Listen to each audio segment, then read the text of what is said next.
Cruzando as Conversas. Oferecimento: Associação dos Oficiais da Brigada Militar. Defendendo quem protege você. Porto Colo.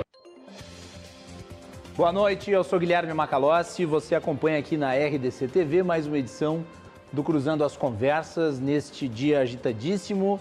Nesta segunda-feira, 8 de março, em que se debate a decisão de Fachin a respeito de Lula. E é óbvio que esse será o tema da edição de hoje do Cruzando as Conversas. O nosso programa vai ao ar sempre a partir das 22 horas, neste novo horário na grade de programação da RDC TV. Nosso programa contempla o debate público sobre os assuntos que importam para a nossa sociedade, com a perspectiva dos nossos convidados aqui nos estúdios e também através de videoconferência. Nosso programa, em virtude da pandemia, está optando por oportunizar aos convidados sempre a participação online, de maneira a manter os mais altos níveis de cuidado e de segurança para com todos e também respeitar a questão aí da preservação das vidas, que importa muito para nós.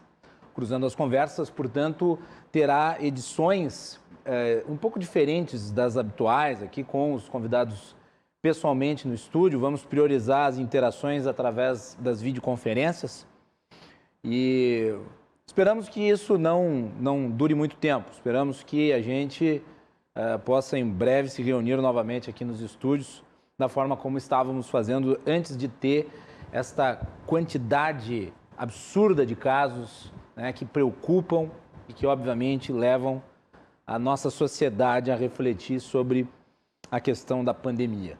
E o programa de hoje, originalmente, era para tratar sobre o decreto estadual. Nós tínhamos agendado uma entrevista com o Procurador-Geral do Estado, Dr. Eduardo Acunha, e também com as deputadas Patrícia Alba e Zilá Breitenbach, para falar sobre a questão da pandemia aqui no Estado. Este programa será realizado na próxima quinta-feira. A notícia bomba foi a decisão de Fachin e é, obviamente, algo que precisa ser analisado porque tem impacto jurídico, tem impacto político, e o Cruzando as Conversas também analisa essa situação, já que é o assunto do dia e, obviamente, deve ser examinado com cuidado. O impacto da decisão de Fachin em relação à Operação Lava Jato e ao ex-presidente Lula. Nós ainda não temos a dimensão que ela terá dentro da própria operação, visto que, a partir disso, outros réus poderão se valer de recursos para que também tenham as suas respectivas sentenças anuladas. E o Sérgio Moro agora fica marcado dentro desse processo, visto que Fachin é um dos integrantes do Supremo Tribunal Federal que mais defendem, por assim dizer, a operação. Ele está do lado lavajatista do Supremo Tribunal Federal e o impacto da decisão tem um peso de surpresa ainda maior vindo dele. Apesar de ser um integrante do Supremo Tribunal Federal, cuja origem está na esquerda.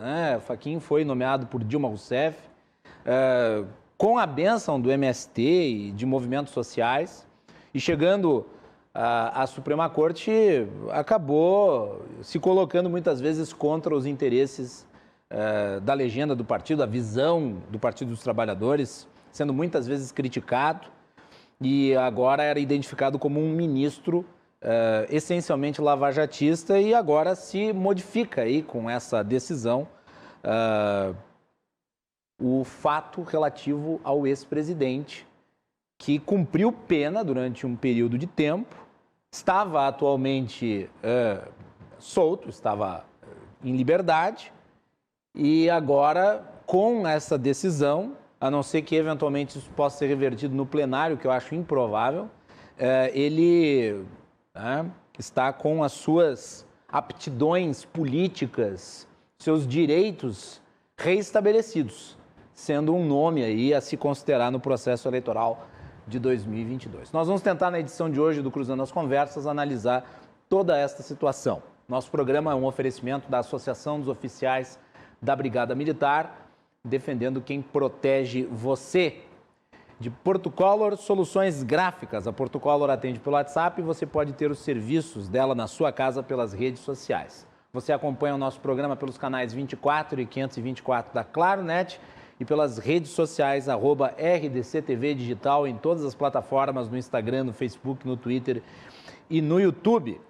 E a RDC também agora está disponível em mais outras 6 cidades no nosso estado, através do canal 524 da Claro Fibra TV, em Montenegro, Guaíba, Cachoeira do Sul, Gramado, Canela e Torres.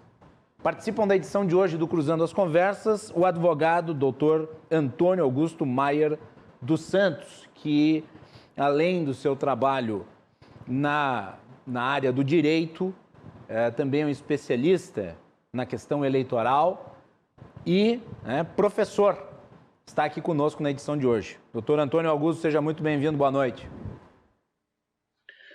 Muito boa noite, Guilherme Macalossi. Uma satisfação muito grande retornar aqui na RDC TV, a minha televisão, não é? Me sinto muito à vontade, muito feliz de estar aqui retornando, ainda que à distância, pela via remota. Manifestar também a minha saudação aos demais convidados, Dr. Leonel Hadi, vereadora, doutora vereadora Nádia, a assistência que nos acompanha, os patrocinadores, a tua equipe aí que te assessora e que viabiliza a possibilidade deste programa ir ao ar. Enfim, muito obrigado. Doutor Antônio Augusto, que tem participações aqui no nosso outro programa, a Atividade dos Silvas, né? E tenho o prazer de recebê-lo pela primeira vez aqui no Cruzando as Conversas. Então, obrigado, doutor Antônio Augusto, pela disponibilidade aí, até porque esse programa foi marcado muito em cima da hora, porque a notícia também foi em cima da hora, né? A notícia caiu como uma bomba no meio da tarde e dentro da repercussão nós resolvemos mudar aí o assunto do programa para abarcar o tema principal. Também participam do programa de hoje o vereador pelo Partido dos Trabalhadores de Porto Alegre, Leonel Hadi. Vereador Hadi, bem-vindo. Boa noite. Boa noite, muito obrigado pelo convite à RDC TV, aos debatedores. E é uma honra estar com vocês mais uma vez e num dia tão importante para a democracia brasileira. Faz muito tempo que se diz que Lula é inocente, que o processo é injusto. A gente sabe que não houve uma decisão que inocentou o Lula, mas aos poucos a verdade começa a aparecer. E é bom que se fale também que a gente está num período dramático em relação à pandemia. Hoje eu perdi 2 amigos, um colega policial, uma colega de partido. Então é um momento muito difícil para toda a sociedade brasileira, mas também temos que abordar, né, esse assunto tão relevante para a nossa democracia. Muito obrigado. E fica aqui os meus sentimentos em relação aos seus amigos, vereador Leonel. Força aí, é um momento realmente muito dramático para todos, né? Quem participa do nosso programa também é a vereadora comandante Nádia, também parlamentar aqui em Porto Alegre. Vereadora Nádia, bem-vinda, boa noite. Boa noite, Macalossi. É um prazer estar aqui contigo na RDC TV, com o doutor Antônio Augusto, o vereador licenciado agora, Leonel Hadi, e com toda a tua audiência aqui que está nos acompanhando nesse dia, que é para ser um dia alegre, que é o Dia das Mulheres, mas que entristece a todos nós brasileiros, porque se dá vazão ao crime. O crime compensa, pelo jeito. E quanto ao Lula ser inocente, realmente, ele foi condenado na primeira e na segunda instância, é inocente. Vai ser um bom debate. Muito bem, eu tenho certeza que sim. Muito bem, vamos começar. Vou pedir para o doutor Antônio Augusto fazer alguns comentários, porque eu, na correria, ainda consegui ler a decisão do Fachin e ela atende um habeas corpus que foi impetrado pela defesa do ex-presidente. E a argumentação é basicamente de que os processos, todos esses que Lula responde, alguns pelos quais ele era condenado, não diziam respeito à atuação da 13ª Vara de Curitiba a vara que era da competência de Sérgio Moro e que, portanto, o Sérgio Moro não seria o juiz natural e que esses processos deveriam ser julgados em outra repartição, outro juizado, não mais ali em Curitiba, mas em Brasília. E, basicamente, a defesa do Lula se utiliza da decisão do Supremo Tribunal Federal de ter, na época, se chamou assim, fatiado a operação, né?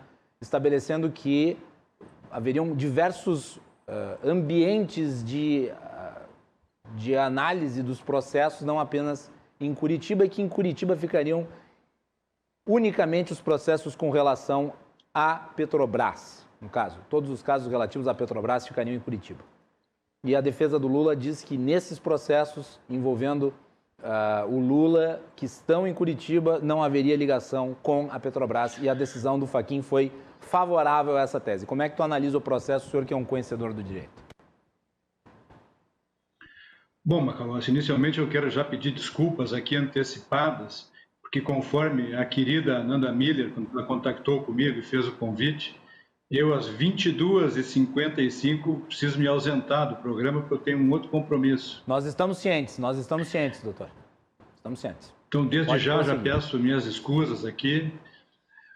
E, sob o ponto de vista estritamente processual, penal e regimental, feita a análise do habeas corpus 193.726, sobremodo uma decisão lavrada em torno de um embargo de declaração, é preciso analisar assim pormenorizadamente. Por quê? Porque o processo é incomum. Inicialmente se aborda a questão do habeas corpus. O habeas corpus é denominado pela doutrina, pelos estudiosos, como o remédio heróico, como a possibilidade jurídica de se pleitear à autoridade judiciária o direito de ir e vir, o direito da liberdade. Muito bem. Esse habeas corpus ele foi distribuído perante o Supremo Tribunal Federal dia 4 de novembro do ano passado. Um habeas corpus. No dia seguinte, dia 5 de novembro, o relator, ministro Edson Fachin, expediu uma decisão, um despacho, como nós costumamos dizer no mundo do direito, afetando o exame do pleito consubstanciado no habeas corpus ao plenário do Supremo Tribunal Federal. Ou seja, obedeceu aquilo que o regimento interno determina.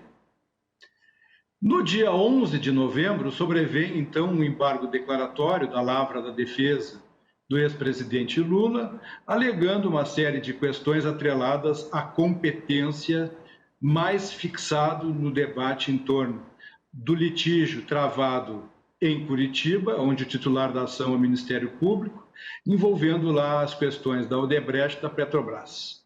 E a defesa suscita que não há intercomunicação entre os fatos denunciados pelo Ministério Público Federal e a lesividade criminosa causada à Petrobras.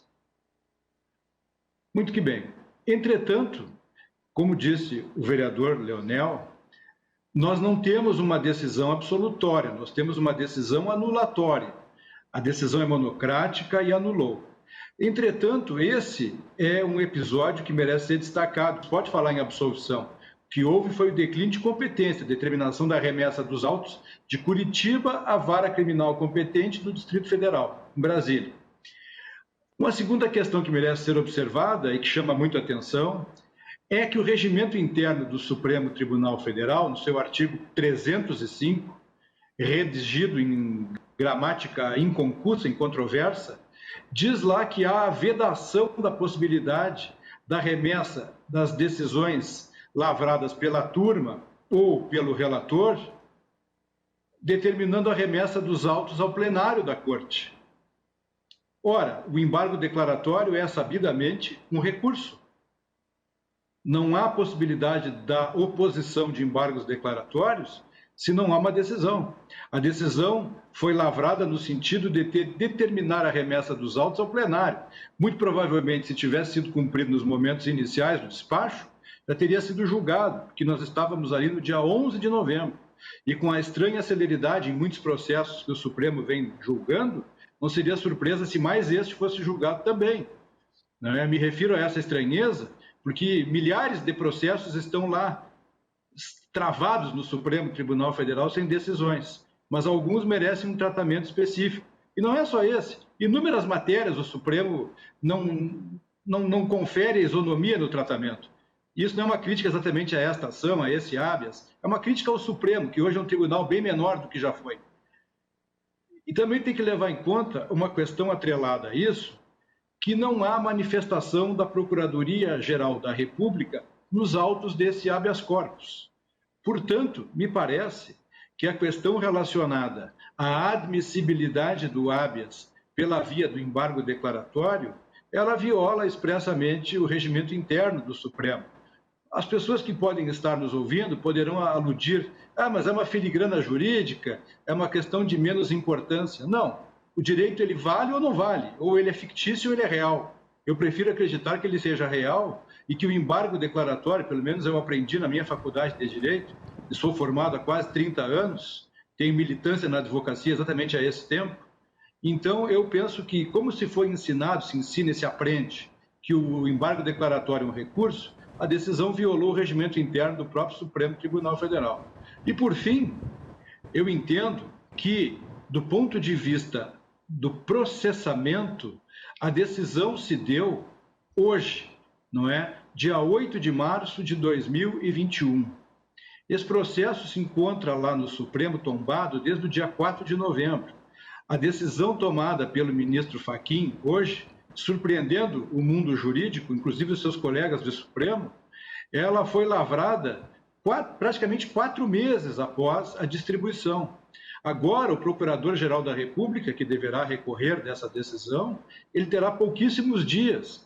Então, me parece que a questão tende a se tensionar e o desenvolvimento do fluxo desse processo tende a monopolizar a atenção dos meios de comunicação, do próprio Supremo Tribunal Federal e, evidentemente, ao debate político que perpassa toda essa questão. Afinal de contas, o habeas corpus foi impetrado por um ex-presidente da República, foi condenado em 3 instâncias e já tem decisão no STJ com trânsito em julgado.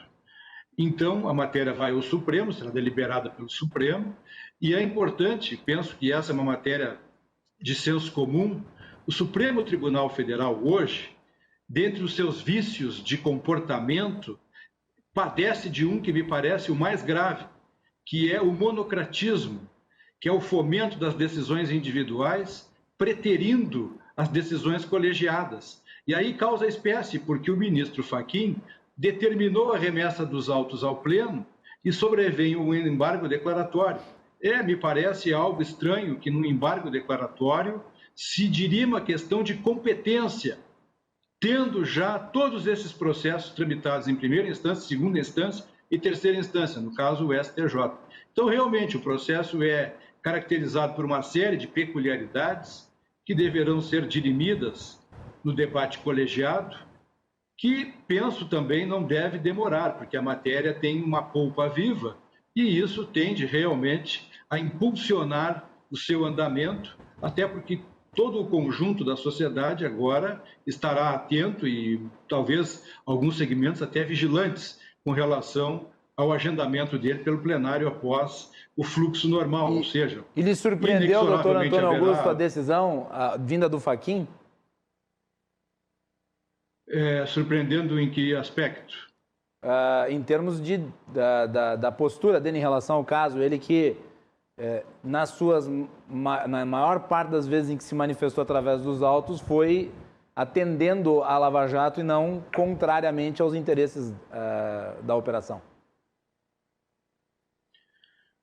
Olha, de tudo que conversei, li, ouvi hoje, minutos após a divulgação desta decisão, a impressão que eu formei a partir de todo esse contexto de narrativas e de leituras é a de que o ministro Edson Fachin, num cenário factual, levando em conta aquilo que ficou decidido, ele, na tentativa, penso, de retirar o ex-ministro Sérgio Moro do palco dos debates, onde há uma perspectiva de um julgamento pelo Supremo, nulificando as decisões que ele tomou, ele optou por um outro caminho. Ele é magistrado, ele está lá no Supremo Tribunal Federal, ele formou uma convicção, o gabinete dele formou a convicção, porque eu não gosto muito de utilizar a palavra o ministro, porque nós não podemos ser hipócritas. Nós sabemos que quem impulsiona os gabinetes são os assessores e os juízes auxiliares. Então, eu penso que o gabinete formou essa convicção de que em um determinado momento era necessário verificar o fluxo da Lava Jato e tentar, porque o ministro Fachin ele tem ultimamente ficado vencido em inúmeras decisões. Ele admite, no sentido de, talvez... Inclusive, ele admite isso na decisão. Ele argumenta que a decisão dele é com base no que o colegiado já estabeleceu como jurisprudência e não tanto nas suas opiniões pessoais. Está lá na decisão. Levando em conta que em algumas vezes ele votou vencido também, não é? E só, eu creio, tenho convicção, é uma convicção profissional, não é uma convicção leiga, é uma convicção profissional. Fosse o relator da Lava Jato, o ministro saudoso Teori Zavascki, eu tenho certeza que os andamentos seriam outros. Eu quero dizer perfil de relator, perfil de integrante do Supremo Tribunal Federal. Eu não consigo imaginar, por exemplo, um processo com essa repercussão, com essa importância, com esses elementos jurídicos, com essas questões normativas atreladas à Constituição Federal, Código de Processo Penal e Regimento Interno, sendo decidido monocraticamente. Eu tenho convicção de que o ministro Teori Zavascki levaria imediatamente, independente de embargo declaratório, qualquer questão atrelada à recorribilidade, ao Pleno do Supremo Tribunal Federal. É uma convicção profissional que eu tenho, conheci o ministro Teori Zavascki, sei de todas as circunstâncias levadas a efeito por ele nos processos que ele relatava, em função de literatura, até por força de conhecê-lo pessoalmente. O ministro era vinculado às questões de importância à colegialidade, ou seja, ao conjunto das decisões pelos seus pares. Ele fazia isso aqui no Tribunal Regional Federal da 4ª Região, fazia isso no Superior Tribunal de Justiça e fazia no Supremo Tribunal Federal. Basta acompanhar as decisões iniciais da Lava Jato tombadas no Supremo e verificar que rara foi a decisão tomada por ele monocraticamente. Muito bem, vamos ouvir a opinião do vereador Leonel Rádio do Partido dos Trabalhadores. Leonel, queria que você comentasse aí a decisão do Fachin e lhe perguntar também sobre a sua impressão em relação ao fato de ele ter decidido atendendo a defesa do Lula, e eu repito aqui, o Fachin é um ministro identificado com o chamado lavajatismo. Não, eu tenho acordo que muito provavelmente essa decisão dele tenha muito mais relação com o objetivo de preservar o Sérgio Moro do que realmente fazer uma justiça real em relação ao presidente Lula. É bom que a gente rememore que Sérgio Moro, após todo esse processo, após todos os absurdos jurídicos que foram a Lava Jato, ele acaba por ser escolhido ministro da Justiça de um presidente que se favoreceu das decisões da Lava Jato. Inclusive, se a gente for falar aqui sobre procedimentos, prazos, a gente tem que lembrar perfeitamente o que foi feito no TRF4 aqui em Porto Alegre. E os recursos do presidente Lula chegaram praticamente a jato mesmo, no TRF4, e foram julgados a jato. Todas as pessoas, todos os juristas que analisaram os processos, né, os recursos que chegaram aqui da Lava Jato, principalmente os do presidente Lula, observaram uma celeridade incrível e, além disso, uma decisão copiada entre os desembargadores, né? Um copia e cola. A mesma coisa aconteceu com a juíza, que sentenciou o Lula também no segundo processo, né? Já que o Moro já era ministro do Bolsonaro. Então, essa Lava Jato, todo esse cenário da Lava Jato, ele é eivado de vícios básicos. E é muito interessante também a gente pensar, como bem falou o companheiro, né, o advogado que está debatendo, né, nosso debatedor, no STJ agora nós tivemos uma decisão muito interessante de um ministro do STJ em relação ao filho do presidente da República, sendo que a juíza, que faz parte dessa Câmara, na verdade desse gabinete, ela tinha uma vinculação com quem vendia a mansão para esse presidente, do filho do presidente da República, o Flávio Bolsonaro. Uma mansão de 6 milhões de reais. Então a gente observa que realmente o judiciário ele tem decisões estranhas. Mas tu acreditas, vereador Leonel, que houve, com base no que tu estás colocando aqui, a decisão do Sérgio Moro, depois do TRF4, através dos 3 desembargadores, e a Gabriela Hart, que o judiciário meio que se mancomunou para condenar o ex-presidente? Essa é a sua posição, ou pelo menos essa é a análise que você faz? Não, eu acredito piamente nessa questão. Tanto é que a gente tem todo um processo que ele tem como objetivo final impossibilitar com que Lula fosse candidato naquele período. Então tinha que cumprir uma tabela temporal, vamos chamar assim, para impossibilitar que Lula fosse o candidato, porque ele era o candidato que tinha maior viabilidade eleitoral para derrotar principalmente o Bolsonaro, ou qualquer outro candidato da direita que naquele momento se apresentava. Então, se tem uma articulação temporal, isso aí é só analisar os prazos, analisar as decisões, analisar como foi levado adiante todos os procedimentos, que a gente observa, sim, que existe uma parcialidade, né, um alinhamento, quer dizer, não houve um julgamento justo, né, as partes já estavam... Bom, a Vaza Jato é a prova total disso. As conversas do Ministério Público Federal com a Justiça Federal são absurdas. Tu começaste falando... Se a gente vai falar aqui de... que a decisão do Fachin visava, de alguma maneira, proteger o Moro. Qual que é o teu ponto nesse aspecto? Não, com certeza, porque na medida em que ele reconhece a incompetência de julgamento, como foi bem falado aqui, todos os outros processos de suspeição, eles perdem a razão, né? Eles perdem o objeto. Então, é uma forma de tu preservar o Moro de uma série de outros procedimentos que ele deveria responder, né? Principalmente quando a gente observa que, na linha de raciocínio lógico, ele foi um dos maiores beneficiários das próprias decisões, né? E isso teve um impacto gigantesco, político, eleitoral, a partir das suas ações midiáticas, né? Quem não se lembra lá do PowerPoint do Dallagnol, etc. E o resultado nós sabemos bem qual é. Quem foi eleito com isso, quem se favoreceu com cargos. Então, no meu ponto de vista, a decisão do Fachin tem como objeto, então, preservar o Sérgio Moro de futuras ações vinculadas à Lava Jato, principalmente depois que tantas informações vieram à tona. Vereadora Nádia, sua avaliação sobre a decisão.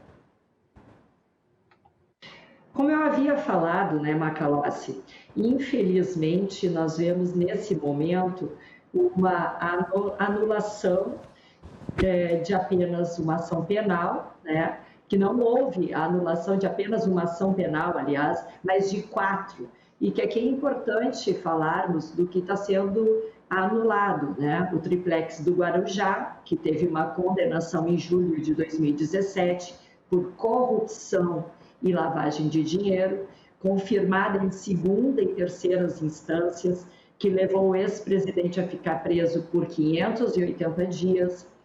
O sítio de Atibaia, com a condenação a partir de fevereiro de 2019, sob acusação do recebimento de propina e confirmada em segunda instância.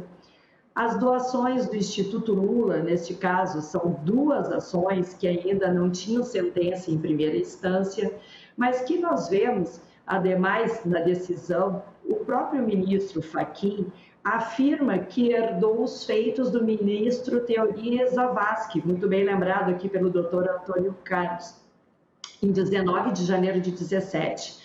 E aí eu me pergunto, né, Macalossi, só depois de 4 anos foi possível notar a alegada incompetência? muito estranho isso estar acontecendo logo agora, há meses de acontecer uma nova eleição. Fora isso, independentemente de questões políticas, se essa decisão for mantida pelo Pleno, vai ser muito difícil crer na justiça. Como ensinar aos nossos filhos, né, que o crime não compensa? Como ensinar que aqui no Brasil nós temos uma justiça que faz com que crimes, mesmo de colarinho branco, possam estar sendo analisados, julgados e condenados?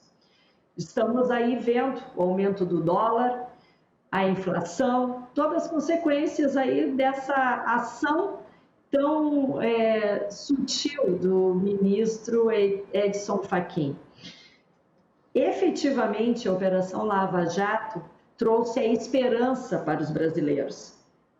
Fico preocupado ao ver um colega vereador que é da Polícia Civil e que faz também essa questão de investigações contra crimes, desfazendo da Lava Jato, nesse momento, uma operação que reforço aqui, ser uma operação contra a corrupção, contra a roubalheira, e que, infelizmente, hoje, nós brasileiros temos que conviver com essa anarquia jurídica. A senhora acredita que com isso o Supremo Tribunal Federal fica desmoralizado? Essa é a sua avaliação? Quer dizer... Olha, eu não gosto Lembrando que essa, como disse o doutor Antônio Augusto, é uma decisão monocrática. No caso, ela ainda será analisada pelos pares do ministro Fachin. Mas eu devo dizer que é uma avaliação pessoal. Acho que será mantida. Perfeito, Macalossi. Importante a gente falar que nós não devemos atacar instituições. As instituições são formadas para ter, no caso do STF, fazer com que a justiça aconteça no nosso Brasil. Nós temos aqui o caso de um ministro que tomou uma ação monocrática, infelizmente por conta própria, alegando que nesses 4 anos ele não conseguiu ver algum erro, né? A gente poderia fazer aqui uma comparação, que é aquele... o que o ministro está fazendo? Ele está dizendo que o lado do que foi segurado, a banana, eu ia dizer outra coisa aqui, não estava certo, que o lado seria outro. Porém, o mérito está certo, né? Só que essa mudança de Curitiba para Brasília é muito ruim, porque deixa uma insegurança jurídica para todos nós. Doutor Antônio Augusto. Eu vou me fixar na ideia de que um processo de habeas corpus que tem essa magnitude, que tem esse objeto, ele necessariamente deve ser levado a efeito a plenário, decisão colegiada.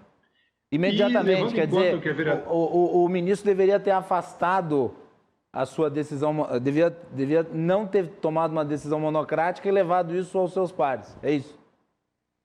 Ele deveria ter dado cumprimento à decisão lavrada no dia 5 de novembro de 2020, quando ele determinou que o processo tivesse vista à Procuradoria-Geral da República e fosse imediatamente após o retorno do parecer remetido ao plenário. E o que causa surpresa, qualquer operador jurídico razoavelmente vivenciado, ambientado no mundo dos autos, da literatura jurídica, da regimentalidade interna dos tribunais e, sobretudo, principalmente, talvez cabalmente, a questão relacionada ao fluxo do tempo.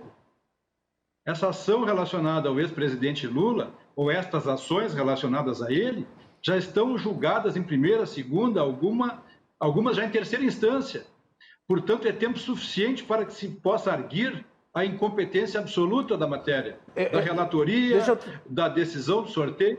É muito tempo transcorrido e só agora vem a decisão em torno da incompetência incompetência do Supremo, isso sim, que é o tribunal que eu refiro, que está à margem da sociedade, está numa pesquisa de opinião pública com 14% de credibilidade. Doutor Antônio Augusto, o vereador Rádio aqui mencionou antes a decisão do TRF4 e também da juíza Gabriela Hart em relação ao Sérgio Moro, e ao Lula, aliás, do Sérgio Moro, do TRF4 e da Gabriela Hart. Qual que é a sua avaliação em relação ao trâmite do processo do Lula? Na sua avaliação, houve este modo assoberbado, assodado, que o vereador Leonel vê no processo, ou o senhor acha que foi em tempo adequado? Eu tenho convicção de que todos os andamentos de todas as ações, até pela publicização que foi levada a efeito tanto pelo juiz Moro, quanto pelos doutos e respeitáveis integrantes da 8ª turma do Tribunal Regional Federal da 4ª Região, tiveram uma carga de publicidade, de publicização absoluta. Todos os fluxos processuais podem ser acessados neste momento de qualquer telefone e tablet. Ou seja, inclusive decisões lavradas pelos relatores, pelos revisores, a favor do ex-presidente Lula. Todas as decisões foram altamente transparentes, revisadas e mais. Aqui uma opinião também técnica, profissional e pessoal. O Superior Tribunal de Justiça, sobremodo pela relatoria do ministro Félix Fischer, um dos melhores magistrados desse país, um dos homens mais bem estruturados emocional e profissionalmente para lavrar decisões de processos dessa importância, dessa carga de decisão, não levou em conta situações desse naipe. Ou seja, foi o processo, qualquer processo que diga respeito à Lava Jato, passando pela 5ª turma, é da relatoria do ministro Félix Fischer, que às vezes vota vencido, já votou vencido agora, 2 semanas atrás, mas pela composição aguda da turma, levada a efeito por magistrados vividos, experimentados, que debatem as questões à exaustão, basta assistir os julgamentos. Os julgamentos são passados para que magistrados e estudantes de direito acompanhem.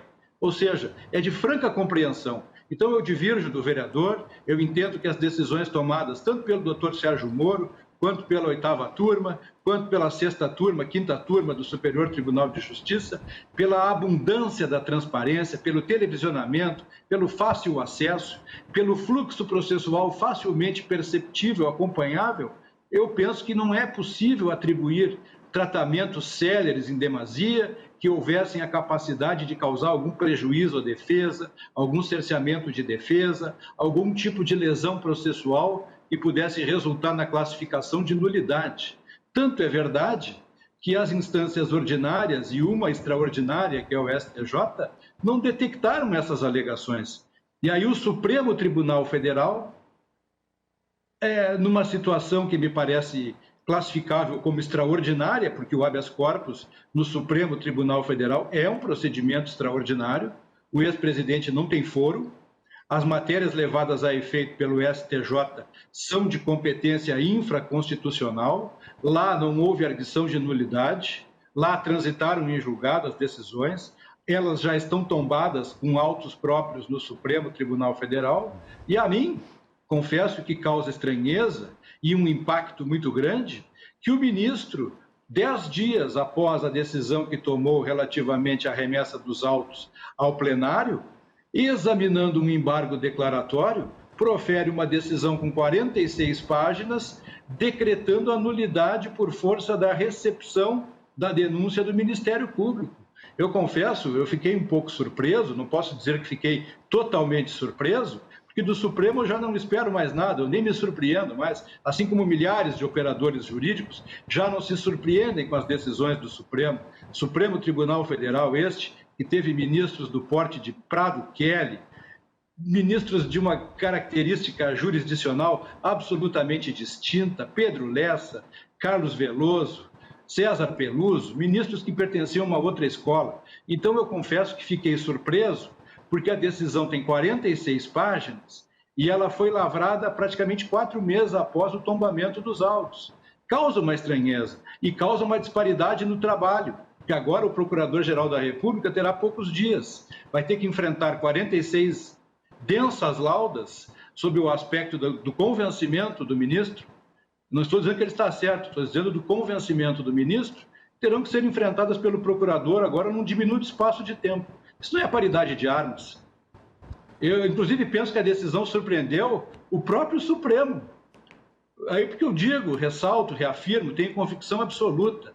O doutor Teori Zavascki, diante de uma pretensão em sede de habeas corpus, eu teria uma convicção de que ele levaria isso ao plenário com a maior tranquilidade, com a maior serenidade que era próprio daquela grande figura, saudosa figura, e que faz muita falta no Supremo Tribunal Federal. Vereador Hadi, eu acho que um ponto trazido pela vereadora Nádia que merece ser analisado é a questão de que isso foi colocado agora em discussão no Supremo sobre a natureza do processo juiz natural.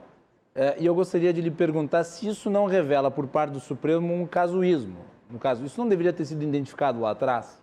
É a pergunta que lhe faço. E também para as suas ponderações em relação às considerações do Antônio Augusto. Vai lá, Leonel. Não, com certeza. Na verdade, é como eu falei, toda Lava Jato é evada de vícios. E me causa estranheza que ele defenda algo como advogado e fala em paridade de armas, e notoriamente não houve paridade de armas. Existia um juiz, o Sérgio Moro, e uma força-tarefa da Lava Jato no Ministério Público Federal, liderado pelo Dallagnol, em que o Sérgio Moro funcionava como promotor do caso. Não, eu não sei se as pessoas não viram o que eu vi, os vazamentos, as conversas em grupos de Telegram. Então, não tem como falar em paridade de armas num processo eivado de vícios e parcialidades. E me causa estranheza um advogado defender que houve paridade de armas no caso, né? E, inclusive, eu penso em relação a isso, que se não tivesse ficado tão explícito o que foi feito com a Lava Jato, a parcialidade, para condenar sem provas. A gente sabe que faltam provas na Lava Jato, pelo que houve essas duas condenações, não existiam provas. Os indícios, o senhor foi no apartamento, fui, mas o senhor comprou? Não comprei, mas o senhor assinou? Não assinei, mas você foi no apartamento? Sim. Mas então quer dizer, qualquer pessoa que vai a um apartamento, já comprou um apartamento. Entende? Então, tem vários exemplos em relação à Lava Jato que demonstram que o objetivo era condenar e interferir politicamente, que os promotores, os procuradores federais eram parciais, tinham vinculações políticos partidárias. E já que a gente está falando tanto no Teori Zavascki, que morreu num acidente de avião suspeito, é bom que se diga que o Teori Zavascki era crítico do Sérgio Moro e crítico da Lava Jato. Tanto que ele foi atacado pelo MBL, fizeram manifestações em frente à casa do Teori Zavascki. Então, eu acredito que se ele estivesse vivo, nós teríamos uma outra realidade, com certeza. Não essa que a gente está agora, que depois de ter deixado o presidente Lula 500 e poucos dias preso, como bem falou a Nádia. E a Nádia me causa estranheza e muita tristeza que uma policial que surgiu durante a administração do governo do PT, ganhou um cargo de comando, por isso comandante, da Patrulha Maria da Penha, que ela esteja vinculada hoje com a extrema-direita, que está vinculada com Adriano da Nóbrega, um miliciano que foi morto num confronto com a polícia na Bahia e era amigo particular do Bolsonaro e dizia que ele se ralava porque era amigo do presidente, com as rachadinhas do Queiroz, com essa turma vinculada à morte da Marielle. Isso que é tristeza, a gente ver, né, policiais envolvidos com esse tipo de política. Mas o que eu quero dizer é exatamente isso. Esse processo, né, que chegou onde chegou, esse processo que eu chamo, né, grande Lava Jato, que chegou onde chegou, ele é eivado de vícios, irregularidades, celeridades estranhas e uma lástima, né, a perda do Teori Zavascki, e uma lástima que a gente aceite uma disparidade de armas quando está vinculado a um político que a gente não concorda ideologicamente. Porque é bom que se diga, por exemplo, o Bolsonaro, para dar um exemplo, mexeu em toda a Polícia Federal agora para favorecer seus filhos. Tem diversos acordos acontecendo para favorecer os seus filhos em diversos casos de corrupção e ninguém se indigna em relação a isso, dessas pessoas que estão agora defendendo a Lava Jato. Então me causa muita estranheza realmente. Vereadora Nádia. É que, assim, até é perdoável eu ignorar do policial civil, o vereador hoje, Leonel Hadi, sobre cargo de comandante. Mas vou responder para as pessoas, vou explicar para as pessoas, porque senão essas falas que ficam se repetindo acabam até sendo verdade e ficam feias. E é um padrão já do pessoal do PT ficar mastigando as palavras de forma que elas sejam mais palatáveis e que a verdade não apareça. Vereador, querido, a Brigada Militar não é de governos. A Brigada Militar é do Estado do Rio Grande do Sul. Independentemente, e para minha tristeza, quando governos são do PT, a Brigada trabalha também igualmente. Eu ser comandante de um batalhão não diz respeito ao governador Tarso, como tu estás tu tá falando nesse momento. Diz respeito à Brigada Militar querer ter uma mulher no comando de um batalhão e, mais do que isso, ter uma pessoa com competência para comandar um batalhão naquele momento. Aliás, a época em que eu fui comandante de batalhão foi em 2007, quando então a governadora era Ieda. Quando assumi o governador Tarso, eu já era comandante de batalhão. E nada devo, e não tive nenhum cargo ao teu partido, graças a Deus. Tudo que eu tenho e que eu conquistei diz respeito à minha história e ao meu trabalho junto com meus colegas, meus irmãos de farda na Brigada Militar. A Patrulha Maria da Penha, que tu gosta tanto de falar, é da Brigada, não é do PT. E assim, vou te dizer, Leonel, que é bom tu falar as verdades para não ficar feio. Quanto ao ministro Edson Fachin, eu acredito que nós vamos ter que começar a combater a bandidocracia que se instalou no nosso Brasil. Cabe a nós, legisladores, não deixar que os nossos filhos e os nossos netos vivam num país da impunidade. Não interessa se é presidente, se é policial, se é professor, quem comete crime tem que estar atrás da grade. Eu vou passar para o doutor Antônio Augusto, porque ele tem outro compromisso às 22h55, já é 22h48. Eu vou deixar que ele se manifeste também, eu sei que ele terá algo a dizer sobre as manifestações do vereador Leonel Hadi, e deixá-lo com a última palavra também. Doutor Antônio Augusto, muito obrigado pela sua participação aqui no Cruzando as Conversas. Depois nós vamos prosseguir o debate com o Leonel e com a Nádia. Pois eu agradeço, fico satisfeito, Macalossi, como disse desde o começo, de retornar aqui na RDC TV, ouvi as manifestações do vereador, discordo delas, primeiro porque ele não me conhece, ele fez juízo a meu valor sem me conhecer. Isso é falta de respeito, falta de educação. A segunda questão, eu vou invocar aqui o Platão, onde ele dizia que pessoas normais falam sobre coisas, pessoas inteligentes sobre ideias e pessoas mesquinhas falam sobre pessoas. Eu não quero atribuir a ele a pecha de mesquinha, porque a palavra é do Platão, só que ele foi indevido em fazer juízo a meu respeito. Eu tenho de profissão um pouco menos que a idade dele. Então ele tem que me respeitar um pouco mais, não me conhece, teceu considerações a meu respeito, que eu não aceito, reputo que são extravasadas, e também já esqueci, porque nem me lembro direito, certo? Fazer o registro aqui. E não sei se ele conheceu o ministro Fachin, mas eu conheci o ministro Fachin porque eu tenho quase 30 anos de advocacia.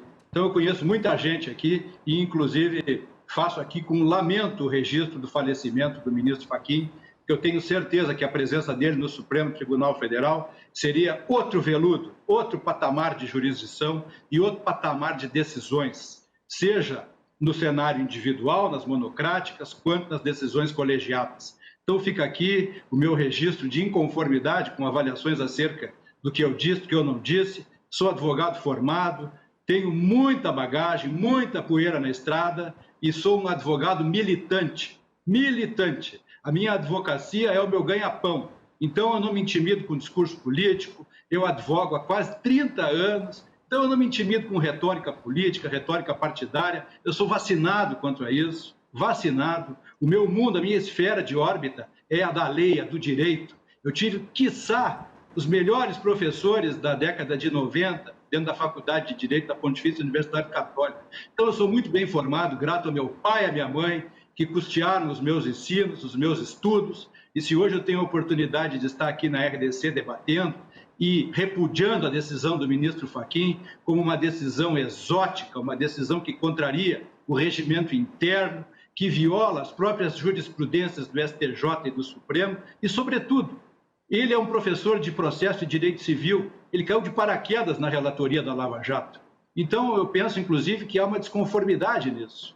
E dentro do Supremo Tribunal Federal, não sejamos ingênuos, dentro do Supremo Tribunal Federal, uma guerra, o ambiente é bélico. Vamos aguardar agora o que alguns ministros dirão e farão a partir das próximas 24 horas. Então, eu reputo a decisão do ministro Fachin errática, uma decisão que ele procurou, na verdade, preservar o ministro Sérgio Moro, certo? Porque ele não quer ter o prejuízo do julgamento lá das demais ações que estão arguindo a suspeição ou impedimento do doutor Sérgio Moro. E com relação às conversas do Telegram, eu tenho a vaga impressão que foram muitas delas editadas, que elas foram muito manuseadas. Então, são conversas levadas a efeito. O advogado conversa com o juiz, o advogado conversa com o promotor. Pessoalmente, agenda, liga, pede adiamento de audiência, avisa que vai tomar uma providência. Fidalguia, coisas normais do mundo forense, mas isso exige experiência. Então, eu gostaria de deixar aqui o meu registro, meu agradecimento. O debate, embora eu tenha que me ausentar, foi fecundo, cada um pôde expor o seu ponto de vista, eu respeito, eu ouço, mas, sobretudo, eu tenho, assim, uma certa veemência quando nós estamos falando de processo. Processo exige respeitabilidade a regimento interno. E a decisão do ministro Fachin, infelizmente, colidiu frontalmente com um dispositivo do regimento interno do Supremo Tribunal Federal que proíbe, que veda, expressa e gramaticalmente a possibilidade de recursos das decisões dos ministros que determinam a remessa dos autos ao plenário. Muito bem. Obrigado, doutor Antônio Augusto. Depois eu devolverei a palavra para o vereador Leonel Hadi e para a vereadora Nádia, que continuam conosco no segundo bloco, onde nós vamos falar um pouco mais sobre os efeitos políticos que a decisão tem. Eu tenho certeza que eles vão também gostar de comentar a respeito, mas agradecer aí o tempo disponibilizado pelo advogado Antônio Augusto Maier dos Santos para participar aqui do nosso programa hoje. Doutor Antônio Augusto, meu abraço e muito boa noite. Muito obrigado.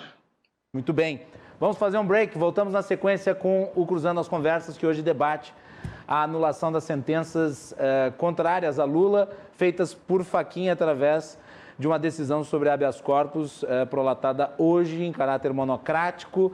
A repercussão disso tudo continua depois do intervalo. Já voltamos.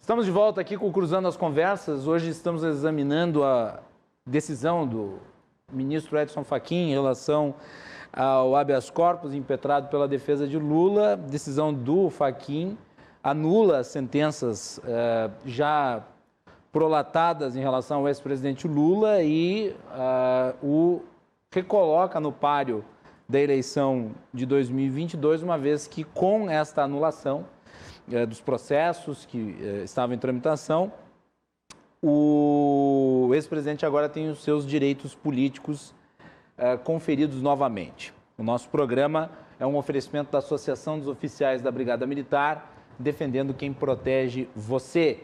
E também de Portucolor Soluções Gráficas. A Portucolor atende pelo WhatsApp e você pode ter os serviços dela na sua casa.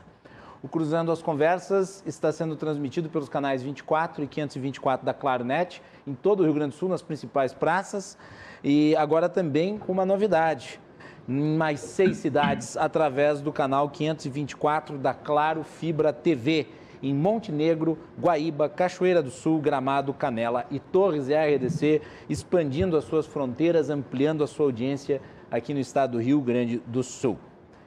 E RDC Shopping é o marketplace da RDC, você pode acessar através do site www.rdcshopping.com.br. E atenção para você que está acompanhando o Cruzando as Conversas. Na compra do kit Projeto Verão Maravilhas da Terra, que você está vendo aqui, aliás, é aqui, durante o programa, você ganha mais um chá SB. No kit vem um Super Chá SB, um Linfa Chá, um Svelte Chá, um código de acesso à plataforma do Projeto Verão com orientações diárias da Nutri e do Personal. E um acesso ao canal do Telegram do projeto com conteúdos exclusivos de acompanhamento com Nutri e Personal. Material de apoio. Promoção é válida para a semana do dia 8 até o dia 12 de março. Então, você que está acompanhando aqui o Cruzando, é só acessar lá rdcshop.com.br. Kit Projeto Verão Maravilhas da Terra. Esse e outros produtos você encontra no Marketplace do Rio Grande do Sul, da RDC, rdcshopping.com.br. Muito bem. Vamos voltar aqui à nossa análise e eu gostaria de entrar sobre a questão envolvendo a decisão do Fachin, o aspecto político que também é bastante importante. E vamos aproveitar, vamos colocar no ar, eu vou pedir para a Ana colocar no ar, o vídeo do ex-presidente Lula se manifestando após a decisão do Fachin. Esse vídeo está transitando nas redes sociais. Vamos lá, bota aí o ex-presidente Lula. Quero agradecer do fundo do coração toda a solidariedade de vocês e dizer para vocês que estou livre para ajudar a libertar o Brasil dessa loucura que está acontecendo no nosso país.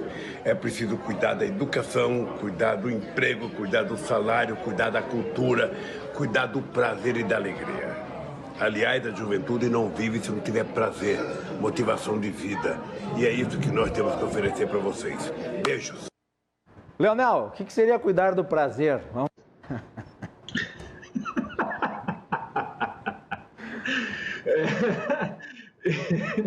Eu acredito que a gente está vivendo uns tempos muito boa pergunta.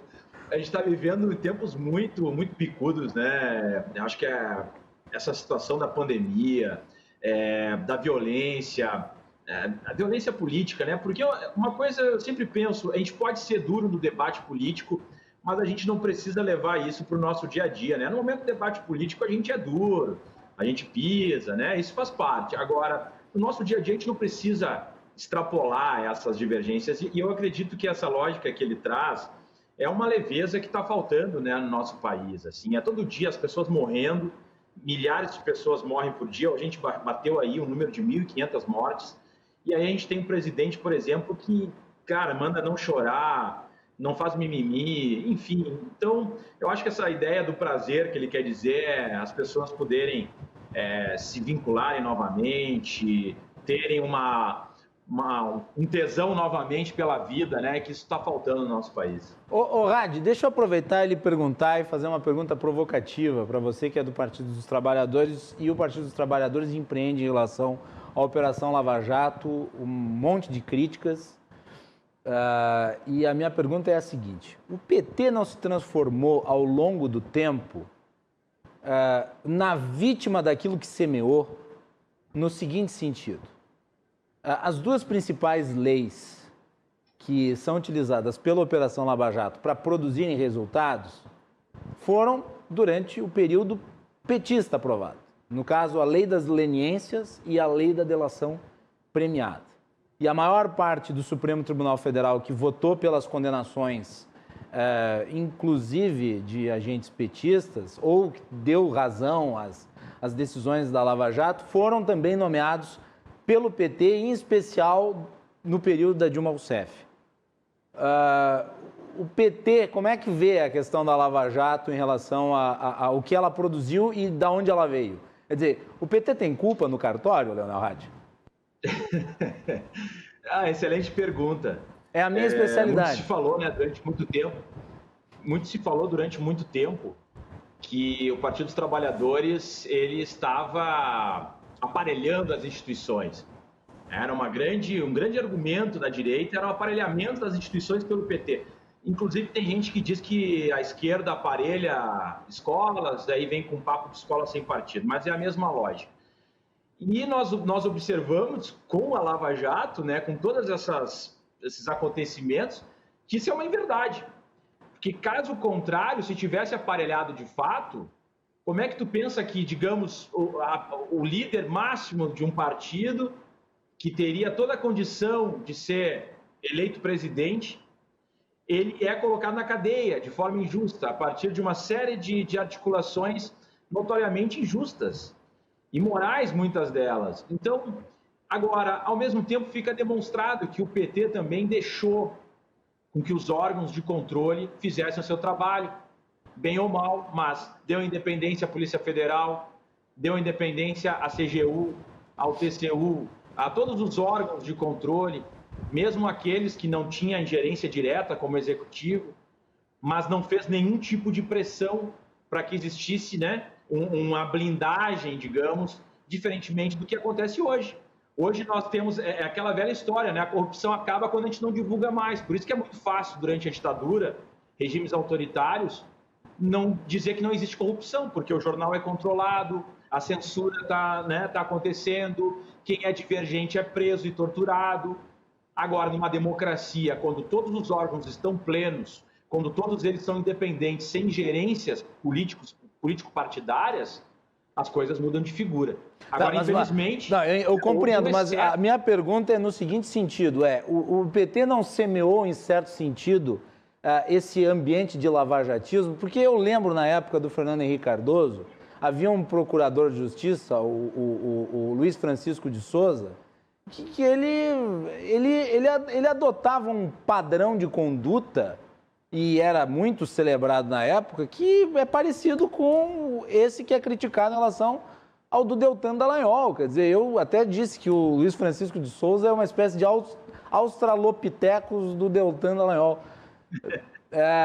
E esse tipo de autocrítica que eu não vejo, e aliás eu não vejo muitas vezes em relação a outros nomes da cena política brasileira, como por exemplo o ex-presidente Michel Temer, que foi numa oportunidade preso, numa decisão do juiz da Lava Jato do Rio de Janeiro, o Marcelo Bretas, que fez uma sentença que para mim foi o fim da picada, aquela sentença.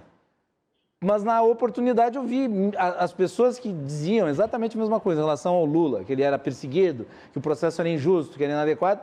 Essas pessoas comemorando, dizendo que o Temer tinha mais que ser preso mesmo. Não há uma certa contradição, é? Não, eu sou crítico à prisão do Temer, inclusive, embora eu ache ele, politicamente, eu acho que ele foi um dos maiores canalhas da política atual, mas eu discordo da prisão dele. Né? E tem um grande número de petistas que discordam, petistas notórios, inclusive, assim, né, que tem mandatos federais. Não foi uma comemoração generalizada dentro do Partido dos Trabalhadores, ou se reconheceu exatamente esse perigo, essa lógica parcial numa decisão estranha, muito superficial, que levou à prisão do Temer. Embora, que eu fale, assim, não tenho nenhum tipo de simpatia pela figura dele. Mas eu concordo contigo. Eu acredito que a gente... Aí a gente vai entrar nesse debate sobre punitivismo, né? Punitivismo penal, sobre essa lógica da Operação Mãos Limpas.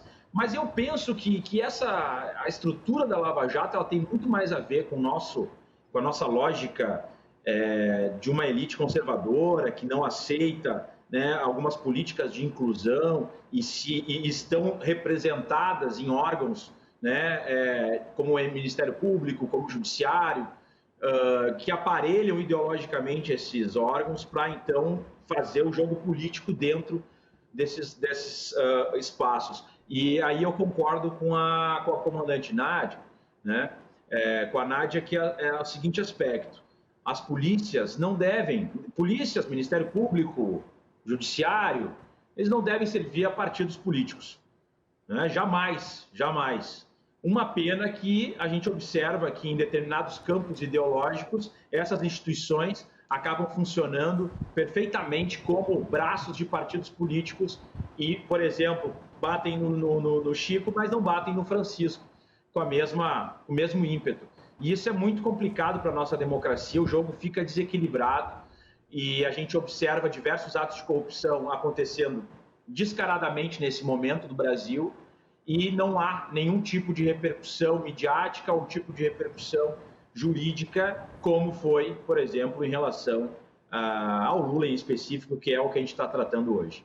Mais tempestade que plantou. Vamos mencionar aqui em relação ao Ministério Público em si. Eu citei o Luiz Francisco de Souza, mas a gente pode citar outro nome, que foi conduzido e reconduzido ao comando da Procuradoria-Geral da República sob a administração do PT, que foi o Rodrigo Janot, que inclusive numa entrevista admitiu que levou uma arma para dentro do Supremo pensando em matar o Gilmar Mendes. E olha só que curioso, o Gilmar Mendes, universalmente detestado pelo PT, hoje uma parte do PT tem o Gilmar Mendes como uma referência. Como é que fica essa questão aí em relação a esses dois nomes? Não, o Gilmar Mendes é um dos juristas mais capazes do Brasil. A gente menospreza muitas vezes ele pela forma como ele se comunica, mas ele tem diversos livros muito relevantes, traduções de livros, ele é um versado, né, em alemão e ele tem uma produção jurídica relevante, embora muitas vezes ele tenha decidido questões polêmicas, mas eu nunca fui um anti-Gilmar Mendes, assim, mas o Janot... O Janot também foi uma figura muito controversa, né, em relação às suas ações. Depois que ele deixou, né, deixou de ser o representante do MPF, o procurador-geral do MPF, ele começa a ter umas declarações que parece um arrependimento, ele parece querer fazer algumas confissões, né? Mas... Tu acha que a Dilma devia ter reconduzido ele? A Dilma Rousseff nomeou o Fachin, nomeou o Barroso, nomeou todos esses aí que são lavajatistas. Ela nomeou todos os lavajatistas do Supremo Tribunal Federal. O PT tinha... Isso é uma crítica que eu acho que deve ser feita ao PT. E quem me conhece sabe, eu sempre fui um crítico do PT porque eu me considero um liberal. Mas eu não sou desses aí que se perdeu no caminho. Então, como eu sou um liberal, eu defendo o Estado Democrático de Direito. E eu acho que uma das grandes falhas do PT no governo foi tentar colocar dentro do Supremo Tribunal Federal pessoas que viam a lei não como algo que estava escrito, mas algo que pudesse ser interpretado à luz dos seus sentimentos ou da sua visão de mundo. O que na visão do grande conservador americano Antonin Scalia, aliás, tem um relato da vinda do Antonin Scalia aqui para o Brasil que é sensacional. Ele deu uma palestra e daí ele disse, ao juiz cabe aplicar a lei, não dizer onde está a inteligência. Se a lei é burra, o resultado será burro.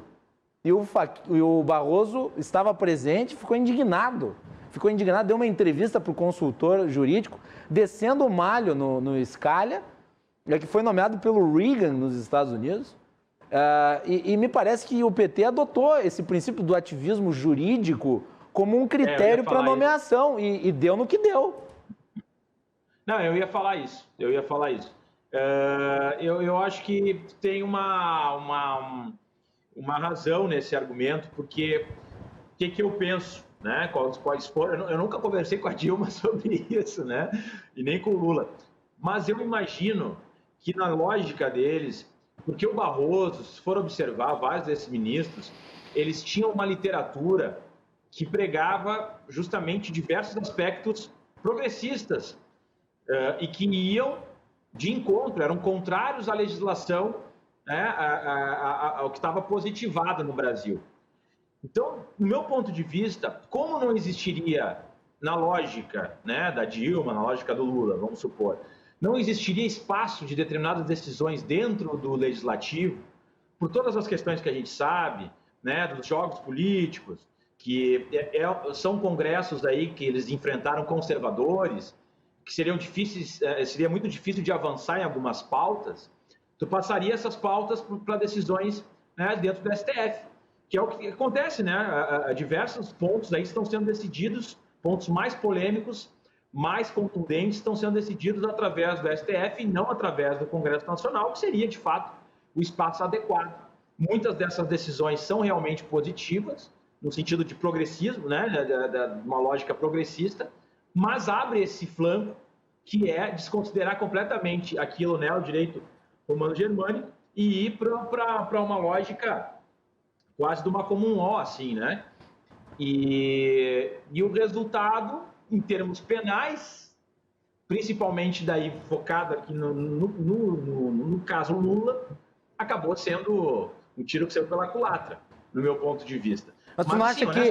Vamos lá, é óbvio, como é integrante, como tu é integrante do Partido dos Trabalhadores, tem posições à esquerda, é um progressista, óbvio que tu vai ver com olhos positivos o fato de se avançar nessas pautas.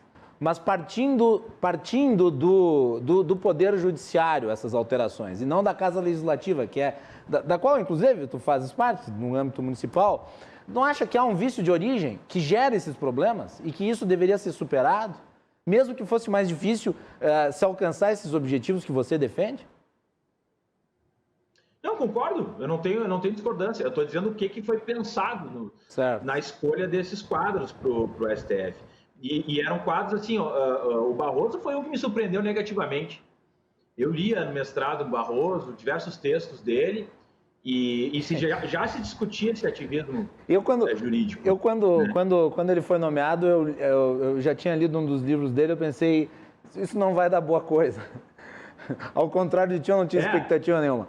Bom, eu queria falar um pouco, e nós não estamos aqui trazendo a vereadora Nádia para a discussão, porque a vereadora Nádia teve um contratempo envolvendo a luz na sua residência, caiu a luz lá na residência da vereadora Nádia, ela não está conseguindo se conectar. Se ela conseguir se conectar a tempo, ela volta para o debate. Então, estou dando esclarecimento para o público, porque senão vai pensar que eu só estou dando a palavra para o vereador Leonel, e vão dizer que eu e ele estamos mancomunados, e não é. Eu e o vereador Leonel, nós temos aqui, eventualmente, discordâncias mais do que bem dialogadas aqui, como deve ser, e temos pontos de vista em alguns aspectos parecidos. Ele é uma pessoa de esquerda, publicamente se coloca à esquerda, eu me considero uma pessoa de direita, mas eu acho que o exercício da democracia é esse, a gente construir a análise através dos pontos de vista diferentes, sem partir para ofensas, agressões, que eu acho que é o adequado nesse momento do país. Eu ia trazer aqui, e nesse papel aqui eu estou mais como um entrevistador do que como um debatedor. Estou apenas dando pequenas provocadinhas. Leonel, meu ponto próximo é sobre, e eu gostaria de ter entrado antes, mas eu aproveitei para tocar nesse assunto, sobre o impacto da decisão do Fachin, em termos eleitorais, porque não pode ser desconsiderado. Lula, se dependesse da vontade dele, teria concorrido na última, e tudo me leva a crer que ele, de alguma maneira, estará presente na eleição, se não como candidato, como grande cabo eleitoral. E daí hoje, o Ciro Gomes na CNN já desceu o malho. Inclusive diz que a Dilma era um aborto da natureza.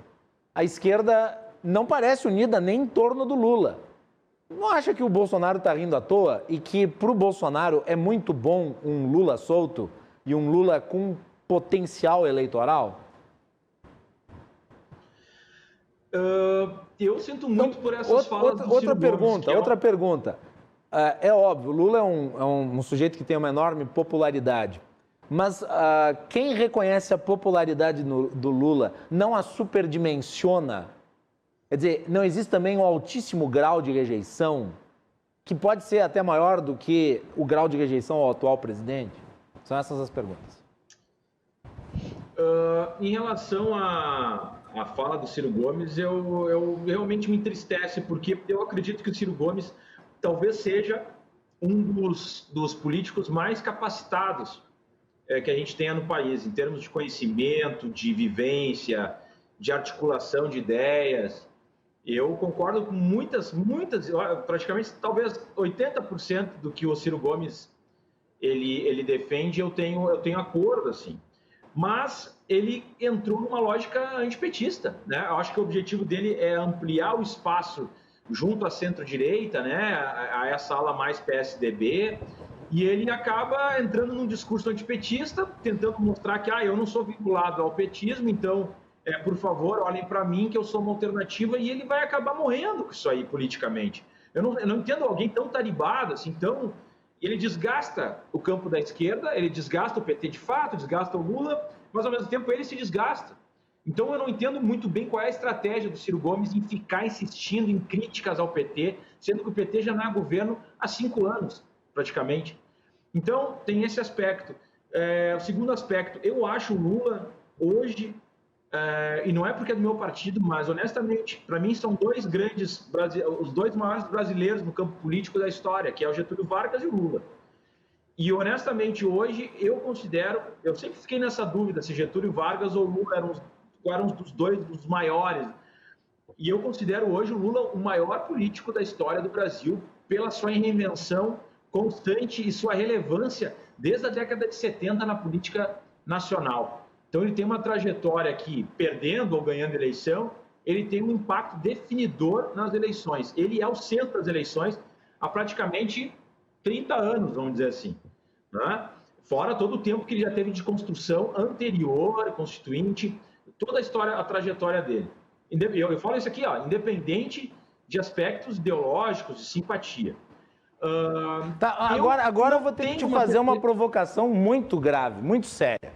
Tu dissesse que o Getúlio Vargas é um dos grandes nomes da história política do Brasil. Getúlio Vargas foi um ditador do Estado Novo, que matou mais gente do que o período da ditadura militar. Ele era um homem que tinha, inclusive, posicionamentos políticos que o colocavam de forma muito próxima ao nazifascismo.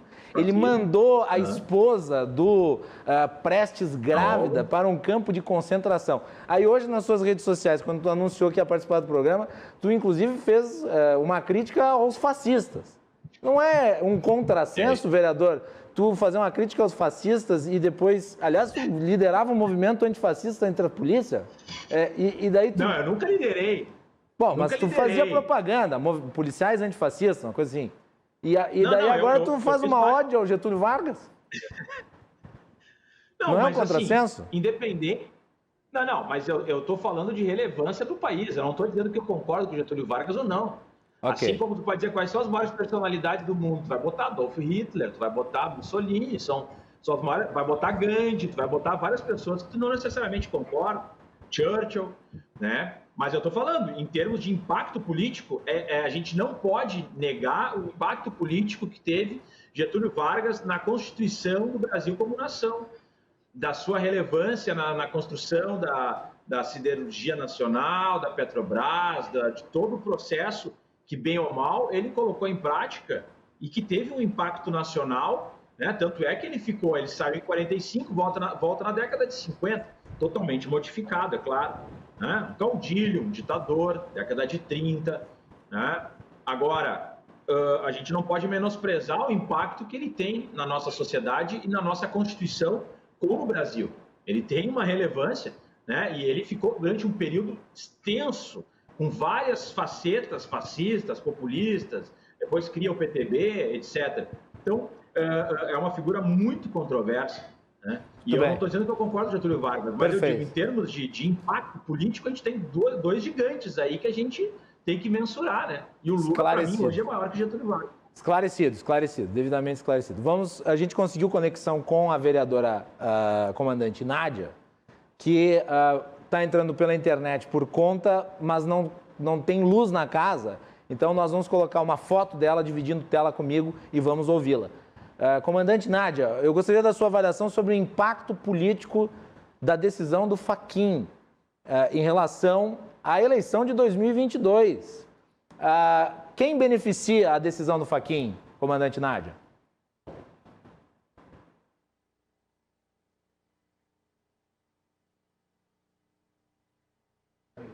Ela caiu. A conexão dela não é boa nesse exato momento, em virtude da questão da luz e da falta de internet. Bem, vamos voltar então com o vereador Leonel Hadi. Leonel, o ex-presidente Lula chegou a dizer numa ocasião em que estava numa audição com o Sérgio Moro, de que as coisas se inverteriam. Tu acreditas que Sérgio Moro parte agora diretamente para o mundo da política depois desse resultado aí? Eu acho que é o único espaço. Na verdade, ele sempre participou do mundo da política, né? Sim, mas ele não é filiado ao partido, ele não é...